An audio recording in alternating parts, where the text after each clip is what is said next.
Today we are talking how to handle negative energy, that kind of energy that ruins your day, that energy that sticks in your head, that ruins your sleep, that makes you not want to eat. What do you do with it aside from saying, get away from me?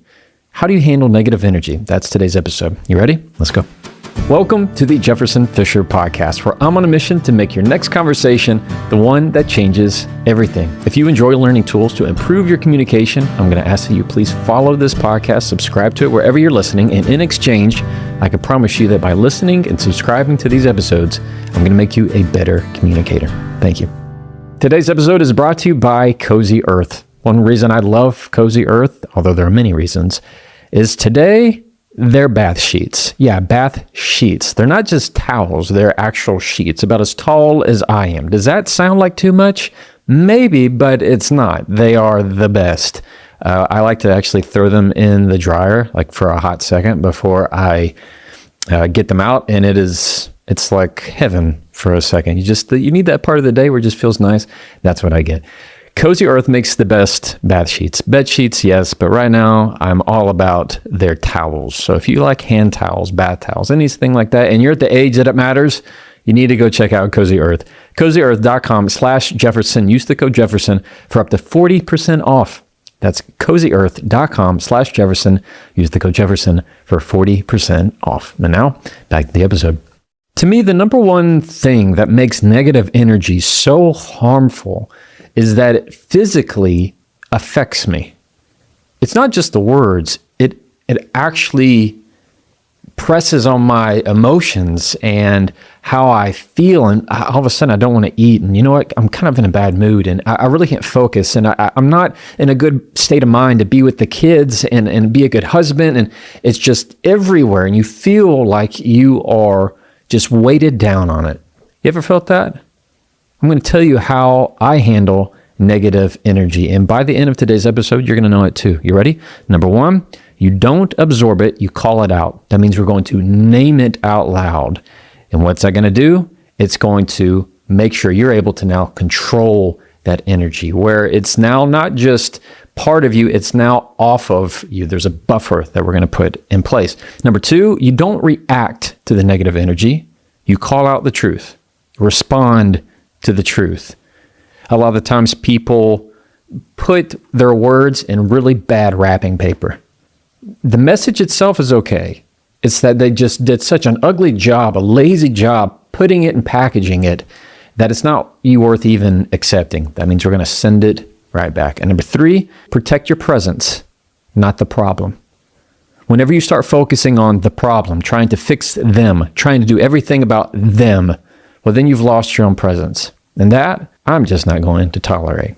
So that leads me to point number one. That is, don't absorb what they said. Instead, we're going to call it out. You're going to say it out loud. That means when you claim it, you control it, meaning you control your own reactions to it. That's the takeaway there. What does that sound like? That means when there is that situation that it is all of a sudden tense or negative, you can just tell the other person's not doing well. Everything about them just screams ugly.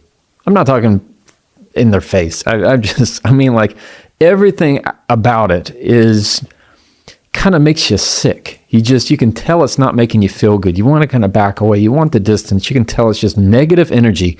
One of the biggest keys to me of people that are negative energy is because they're looking for other people to infect. They're looking for other people to throw the negative on. They'll throw it at anybody that they can. If they're in a bad mood, they want you to have a bad mood. And so it's just this pervasive ripple of, I like how I just did my arms like Angels in the Outfield. That movie? That's an old movie, man. Where you feel like it is pushed out to everybody around. It's not good enough just to contain it. That gets me in such a bad mood. And you know what? Sometimes I'm that person. Sometimes it's me that is, let's say, infected with the negative. When I'm in a bad state of mind, when I'm looking glass half empty, when I am not being thankful for what I have, when I've forgotten how I got what I got, and it's not of my own works, and it's not of my own anything of my own, but of the grace that I've received. All right. When I'm in a place where it is glass half empty, I share that negative energy too. So what do you do with that? Let me put it in a scenario. One time, in one of my early mediations that I had, we were all in a room, the opposing attorneys, mediator, the parties, and there's a lot of people at the table. They call this an opening in mediation, where everybody, one side gets to say, well, we think our case is really good, and we think that we're going to settle for this amount, and we demand this. And the other side says, well, you know what? I think your case is absolute garbage, and our case is awesome, and we demand X. And the mediator has to go, okay, thank you guys for speaking your truth. Time to go to the other side. It's like a referee at the beginning of a football game or something, or a soccer game. They kind of just, all right, shake hands, okay, and go to your own sides. Well, in that opening, you could just tell the temperature in the room was starting to rise. People were starting to get upset. And as the temperatures in the room started to rise, I asked a question out loud. I said, is it just me, or does this feel tense? All of a sudden, it was like a bubble just popped.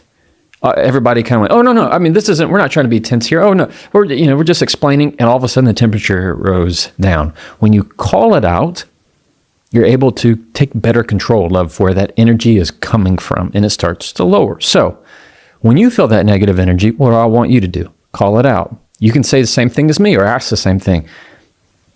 This feels tense. This feels heated. This feels negative. This feels like we're having a hard time. I'm feeling some friction from you. Whenever you use those words of whether it's tense, I like heated, or even ask, is this getting heated? What do you think the reaction is? Nobody goes, yes, it is. They all back away and go, no, it's not. I didn't mean to get, I'm just explaining that's what I'm talking about. You're going to calm that negative energy down and send it away where it belongs. Number 2, don't react to the tone of what they said. React to the truth. To me, when people say ugly things, there are two different sides of it. There are people who the words are ugly and the delivery is ugly. I would say the vast majority, or that we react to, the words are okay. There might be some truth in it, but it's the way they said it and was packaged was ugly. The truth of it is somewhat there, but they've packaged it in just crumpled old newspaper. Like they actually didn't want to try whatsoever. And so they say, here, accept this. This is my negative energy. You know what? Yeah, that's fine. I don't really want to go. Whatever it is. When that happens to the negative energy, you're going to send it right back by having them repeat it. How? By having them repeat it. It's very similar to how I recommend handling insults. See, they can't repackage it in the same way again when you ask them to repeat it. For example, if you were to, I asked you a question and you go, no, that's fine. I guess if you really want to, something passive aggressive, and I were to say, I need you to say that again. They can't say it the same way. Then they just look terrible. They're not gonna press record and play as if they just are verbatim what they just said. Instead, they're gonna tweak it. They're gonna send it right back. And if it sounds still negative, say, I need it better, please. Or even, you don't have to say please if you don't want to, depending on who it is. But it's I need you to say that again. I need you to repeat that. You're trying to find the actual truth to what they said rather than reacting to the tone. Separating the two makes a big difference. Before we keep going, I want to take a second to tell you about Fabric by Gerber Life. You know what gives me peace of mind is knowing that if something were to ever happen to me, my family, I know they're going to be taken care of. That's what insurance, life insurance, is really all about, making sure that the people that depend on me also have peace of mind. Fabric by Gerber Life is term life insurance you can get done today. Made for busy parents like you, like me, all online, on your schedule, right from your couch. You could be covered in less than 10 minutes with no health exam required. And now is the time to lock in low rates. Even if you have coverage through work, it may not be enough and it may not follow you if you choose to leave that job. Fabric makes it simple, flexible, high quality policies that fit your family and your budget, like $1 million in coverage for less than $1 a day. And they've partnered with Gerber Life, trusted by millions of families for over 50 years.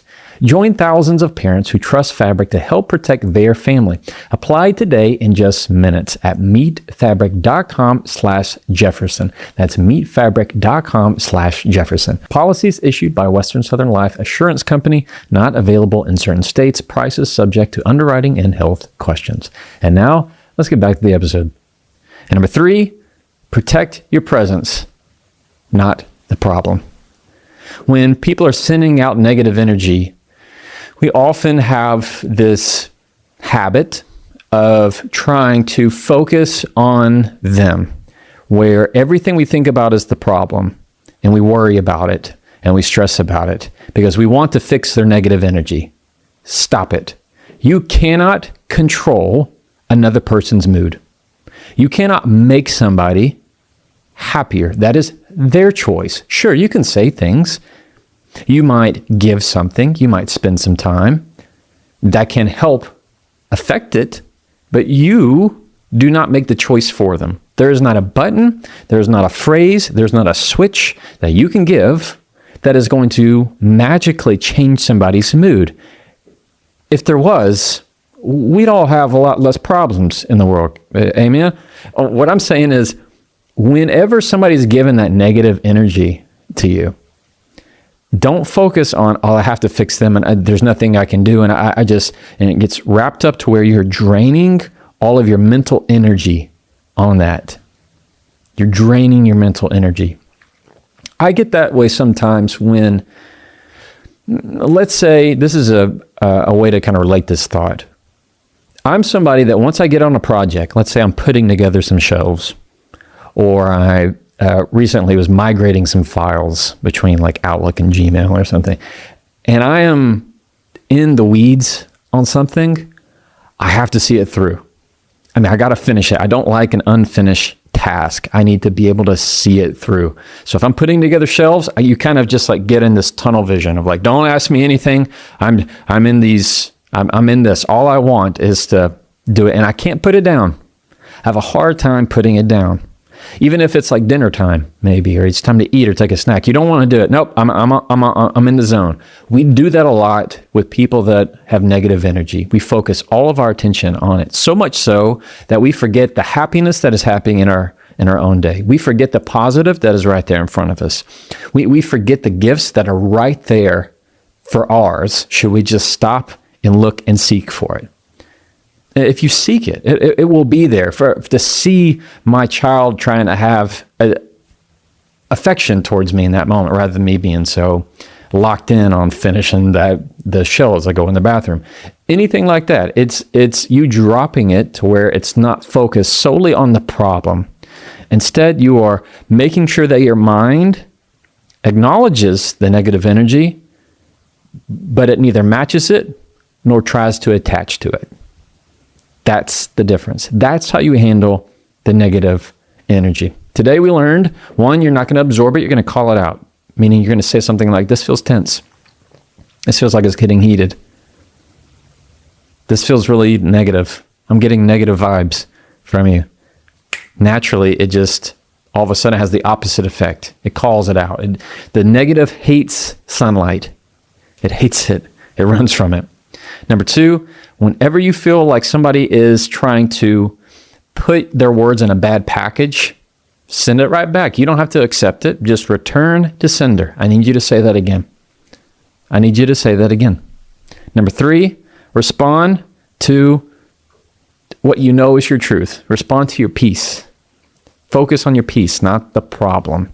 Whenever your mind is on their negative energy and trying to fix them all the time, you are missing what's right in front of you. And my guess is those are much more beautiful